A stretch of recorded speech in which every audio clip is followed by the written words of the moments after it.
As a lead into calculus, it's very important that we understand what rate is, because that is the power that calculus gives us.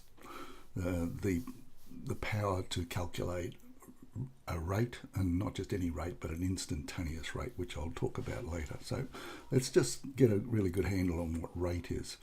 Rate is simply one quantity divided by another.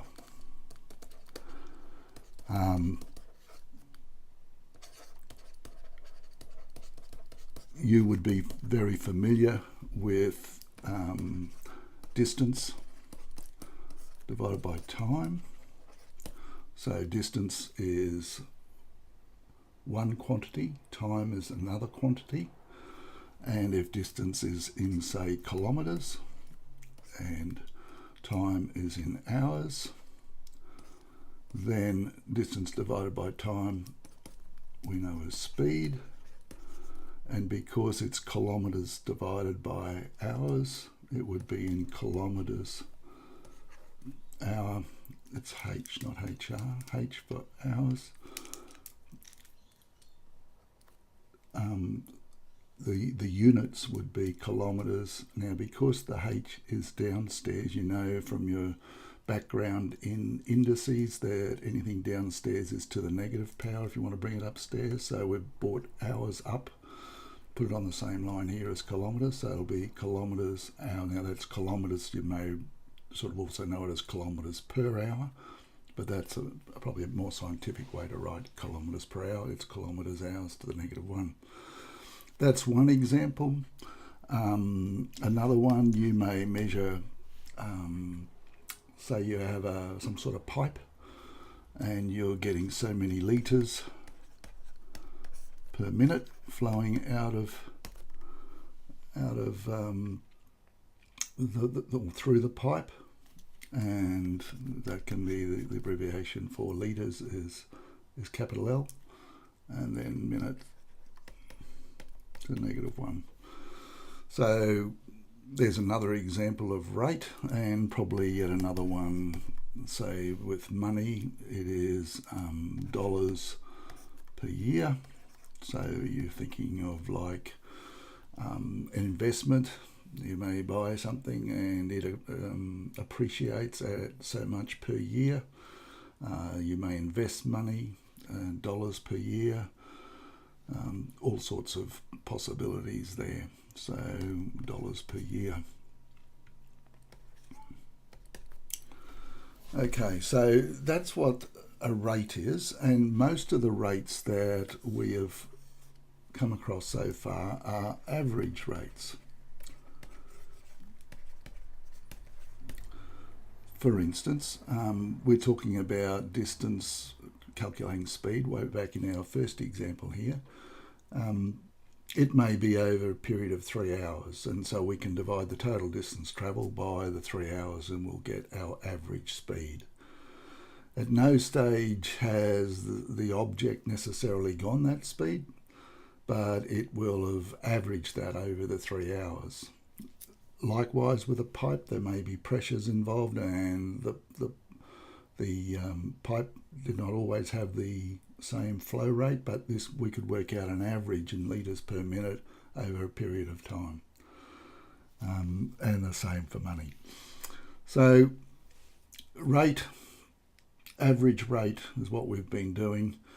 Calculus allows us to work out instantaneous rates. So let's just have a look at an example. Say you invest $1,000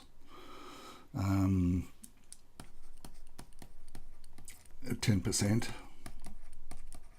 simple interest. Now, simple interest is calculated always on what's called the principal or the opening amount. So 10% per annum, so after 1 year you'd get 10% of 1,000, so you get $100 in interest, and that is not added on, if you like, until right at the end. But for calculation purposes anyway. So here we may have $1,000, and then after the first year you'd have 1,100. you'd always be working 10% of that for each subsequent year. So you're always going to get $100 interest every year, even though you've got $100 in the previous year. It's still only going to be $100 every year. So you can see that over a period of time you're going to get a straight line graph, which we know as a linear graph.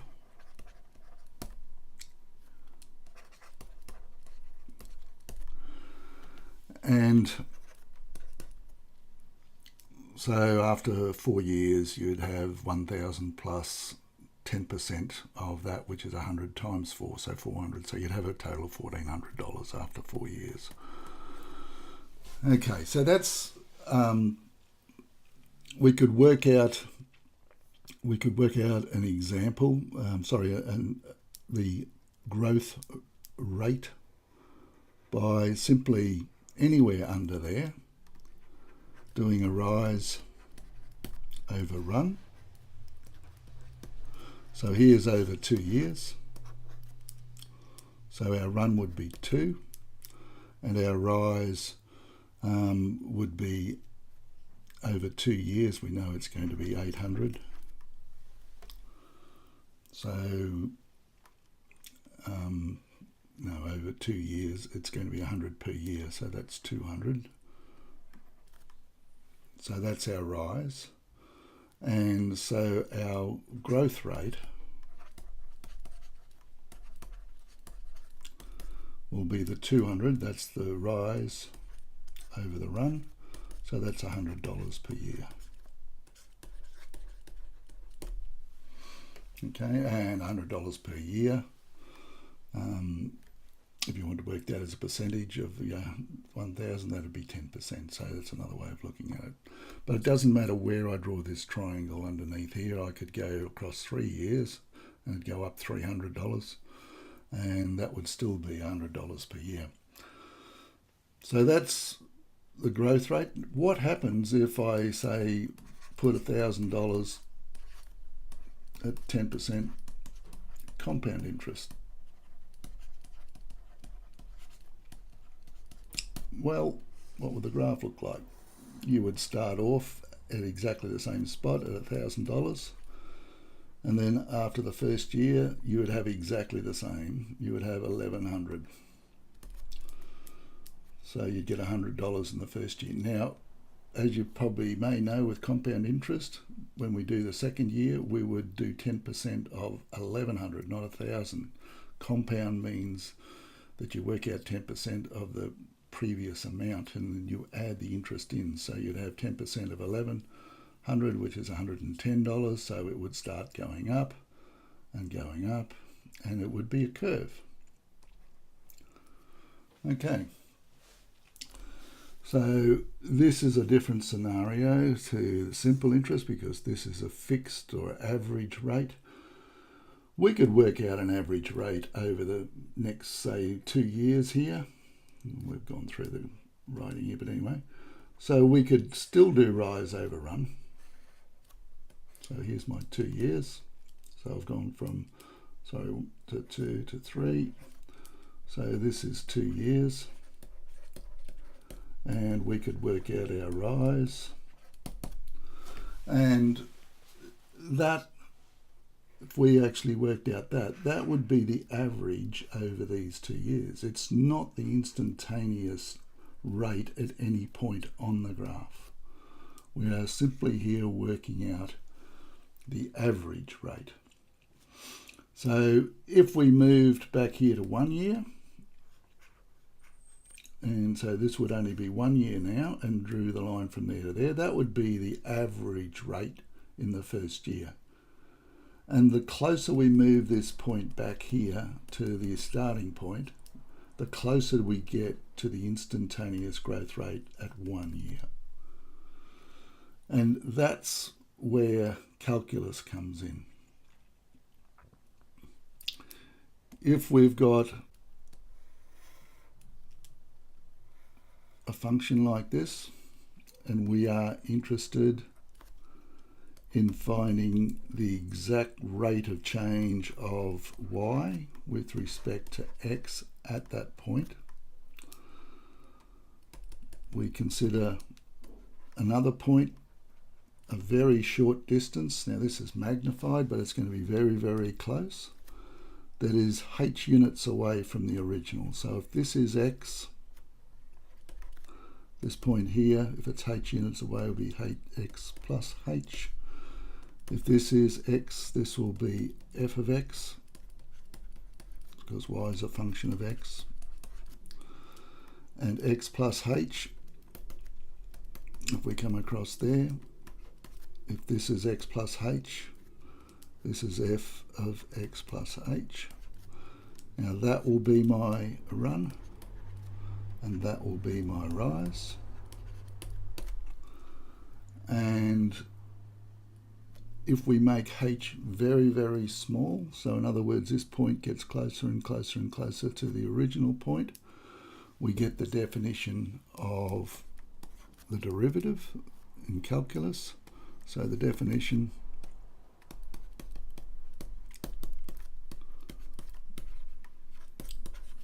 now, the change of y with respect to x, the instantaneous change of y with respect to x, is called dy dx, and we say it as dy dx. Even though it looks like a fraction, dy divided by dx, we just say dy dx. We equal to, now as h gets closer and closer, or as this point here gets closer and closer to that point, h gets closer to 0. And we came across this concept before in limits, so it's the limit as h approaches 0 of f, it'll be the rise divided by the run.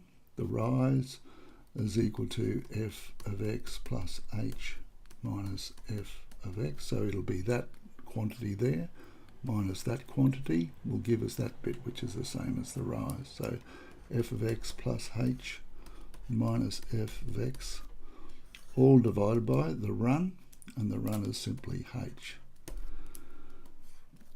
That is the definition of the derivative of a function.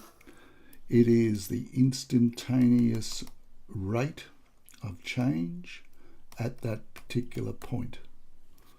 So if we're trying to find, up in our example up above here, how fast our $1,000 is growing compound wise, we can do that if we know the equation of this function. So given you know the equation of that function, you can find a rate at any point on the curve. And we do it by initially by using this definition, and then we're going to learn a little bit later a table of derivatives. But for the time being, the definition of the derivative is dy dx equals the limit as h approaches 0 of f of x plus h minus f of x all over h. And I suppose rather than just learning that there, you need to understand that it's relating to that diagram up there as well. Okay, so we'll come back and do some more examples of that.